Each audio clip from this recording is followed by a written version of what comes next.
राधे राधे, जय श्रीमन नारायण, हरे कृष्णा। कैसे हैं आप लोग?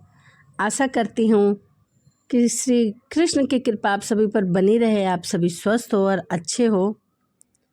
इसी कामना के साथ आज हम सुनेंगे, इंसान सोचता कुछ है और होता कुछ और है, विधि का विधान यही है। तो चलिए कहानी को सुनते हैं। पूर्व काल में हर्षपुर नाम का एक विशाल नगर था। इस समृद्ध नगर का स्वामी राजा हर्षदत्त था, जिसके सुप्रबंध के कारण नगर की प्रजा बड़े सुख से रहा करती थी।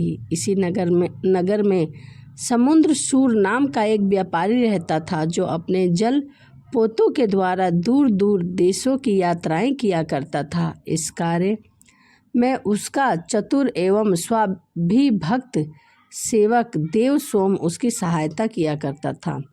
एक दिन देव सोम ने अपने स्वामी व्यापारी समुद्र सूर से कहा, स्वामी, इस बार आप स्वर्णद्वीप में व्यापार के लिए चलिए। सुना है वर्षा न होने से वहाँ अकाल जैसी स्थिति हो गई है और वहाँ पैसा खूब है।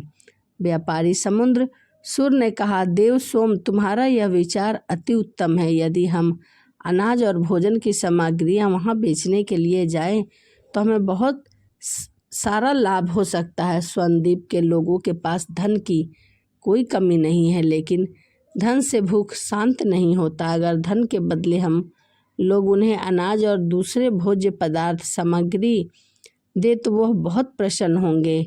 मैं इस सौदे को स्वीकार कर लेंगे। देवस्वाम ने ऐसा विचार विमर्श करके समुद्र सूर ने अपने जल पोतों के खाद्य सामग्री भरवाई और वह अनेक जल पोतों को लेकर स्वर्णद्वीप के लिए चल पड़ा। इंसान सोचता कुछ है परंतु होता कुछ और है, यही विधि का विधान है। समुद्र सूर के साथ भी कुछ ऐसा ही हुआ। जब वह अपनी आधी यात्रा समाप्त कर चुका तो समुद्र में भयंकर तूफान आ गया और ऊंची ऊंची लहरें उठने लगी। उसके सामान से भरे पोत समुद्र की लहरों पर सूखे पत्तों की तरह उछल उछल कर डूब गए। अचानक एक तेज से लहर आई और उसने उस समुद्र सूर सवार था उसके अन्य पोतों से संबंध विच्छेद कर दिया। नौका समुद्र की लहरों पर ऊपर उछली और फिर उलट गई। समुद्र सूर के अन्य लोग भी लहरों के साथ दूर बहते हुए चले गए। समुद्र सूर कुशल तैराक था। जैसे ही उसकी नौका पलटी वह पानी में तैरना शुरू कर दिया। उसने अपनी निगरानी चारों ओर दौड़ाई और बहुत दूर उसे कुछ नारियल के वृक्ष खड़े दिखाई दिए। यह देखकर वह समझ गया कि वह किस दिशा में जा पहुंचा है। वह कोई द्वीप के आसपास जा पहुंचा है। तब वह प्राणायाम से उसी दिशा में तैरने लगा, लेकिन कब तक तैरता? किनारा काफ़ी दूर था और वह तैरते तैरते थक चुका था। फिर भी जीवन की आशा में उसने तैरना जारी रखा। अचानक तैरते हुए उसकी निगाह एक मृत शरीर पर पड़ी। वह किसी मनुष्य का मृत शरीर था, जो फूल जाने के कारण लहरों पर डोल रहा था। डूबते को तिनके का सहारा ईश्वर का नाम लेकर समुद्र सूर उस शव पर जा बैठा और हाथ को पतवार बनाकर शव को तट की ओर ले चला। तट पर पहुंचकर वह शव से उतरा और शव को मन ही मन धन्यवाद देते हुए तट पर बिछी रेत पर गिरकर लंबी लंबी सांसें भरने लगा। फिर जब वह कुछ व्यवस्थित हुआ तो उठकर बैठ गया। उसने इधर उधर दृष्टि घुमाई और वह द्वीप उसे निर्जल दिखाई दिया। अब वह अपनी स्थिति पर विचार करने लगा। जल पोत नष्ट हो गए, साथ में यात्रा के लिए जो धन लाए थे वह भी समुद्र को भेंट चढ़ गए। अब वह कहाँ जाए? लेकिन कहा गया है, जब तक सांस है तब तक आस है। समुद्र ने धैर्य का दामन नहीं छोड़ा। वह उठकर खड़ा हो गया। कपड़े झटके तो एक खूबसूरत स्वर्ण का हार छिटक कर समुद्र की रेत पर जा गिरा। समुद्र सूर ने उस हार को उठाया। वह व्यापारी था, अतः समझ गया कि हार बहुत बहुमूल्य है। उसकी कीमत लाखों करोड़ों में है, किंतु वह हार उसके पास आया कहाँ से? पहले तो उसके पास वह हार नहीं था। तभी अचानक उसे याद आया कि वह जिस शॉ पर बैठकर किनारे तक पहुंचा था, यह हार उस शॉ से ही उसकी धोती में लिपट कर यहाँ तक आ पहुंचा है। उसने मन ही मन उस शॉ को फिर एक बार धन्यवाद दिया और आगे की यात्रा शुरू करने का मन ही मन विचार किया।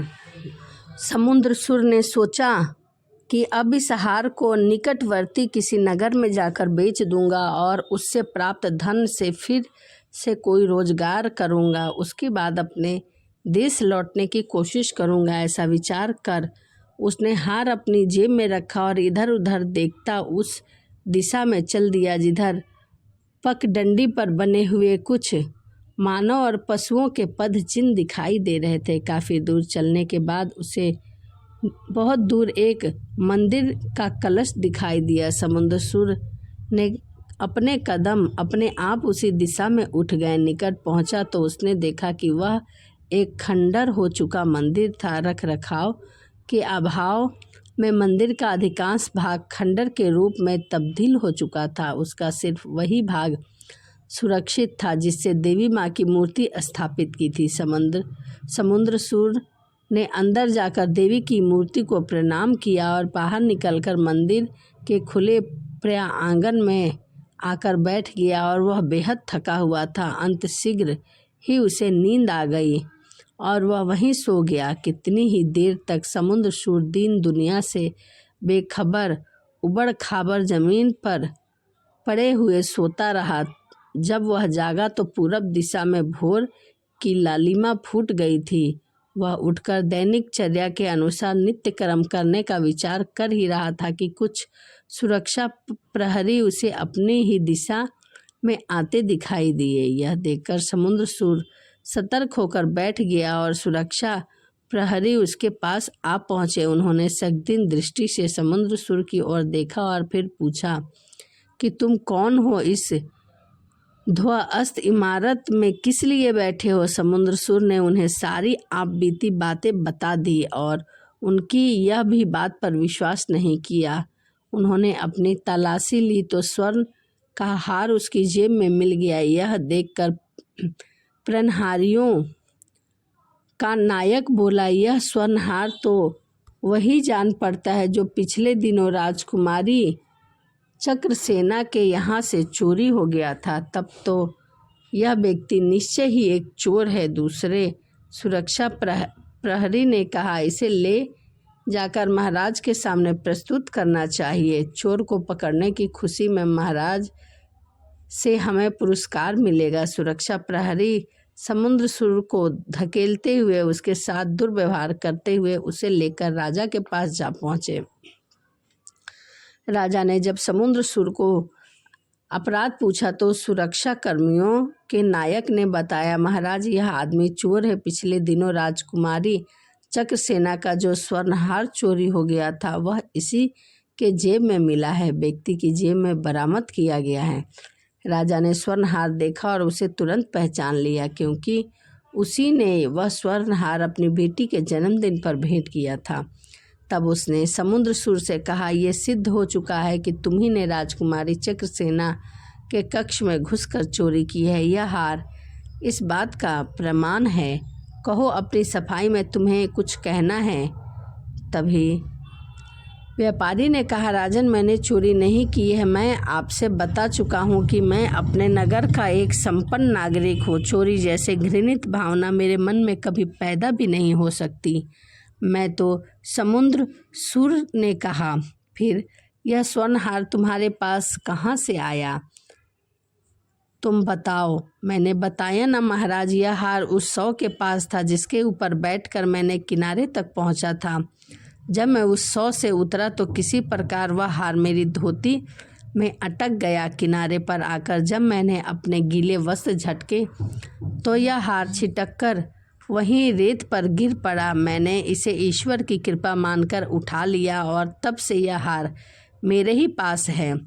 यह सुनकर राजा ने कहा, हम तुम्हारे कथन से संतुष्ट नहीं हैं, अतः जब तक यह तुम प्रमाणित नहीं कर सकते हो कि चोर तुम नहीं कोई और है, तुम्हें कारावास में रखने का आदेश दिया जाता है।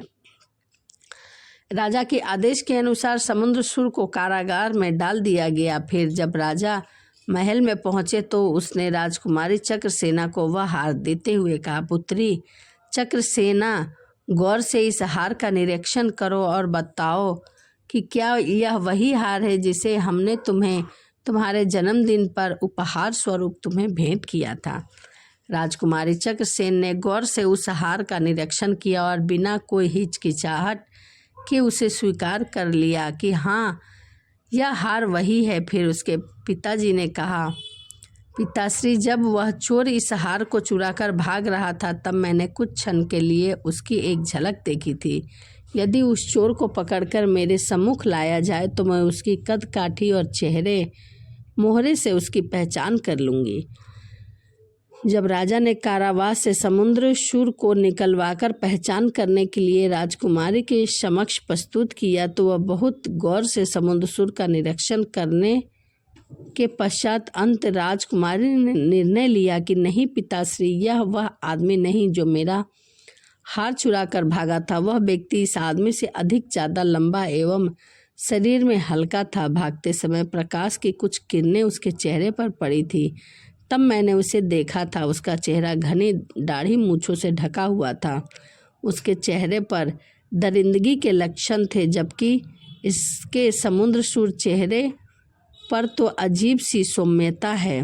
तब तो राजा के सामने यह दुविधा पैदा हो गई कि वह क्या निर्णय ले। प्रत्यक्ष रूप में समुद्रशूर चोर था, क्योंकि उसी के पास राजकुमारी का स्वर्ण का हार बरामद हुआ, किंतु राजकुमारी चक्रसेन की साक्षी उसे निर्दोष साबित कर रही थी। राजा नहीं चाहता था कि कोई परदेशी उसके न्याय से के प्रति अपने मन में शंका पैदा करे। अब वह उससे एक उपाय सूझा। उसने अपने आदमी समुद्र तट पर आदेश देकर भेजे कि यदि उस मृत व्यक्ति का शव अब भी वहां मौजूद हो तो उसे सावधानी पूर्वक यहाँ ले आना। राजा के आदेश का पालन करते हुए राज कर्मचारी बड़ा सुरक्षा के साथ उस फूले हुए शव को ले आए। यद्यपि लाश विकृत हो चुकी थी, तथापि राजकुमारी ने उसे देखते ही पहचान लिया और बोली, हाँ पिताश्री, यह वही व्यक्ति है जो मेरे हार को लेकर भागा था। यह सुनकर राजा को वस्तु स्थिति का बोध होने लगा। उसने सोचा, जब यह चोर राजकुमारी का हार चुराकर भाग रहा था तो राजकुमारी ने यकीनन उसे पकड़ने के लिए शोर मचाया होगा। शोर सुनकर सुरक्षा प्रहरी इस चोर के पीछे पीछे दौड़े होंगे।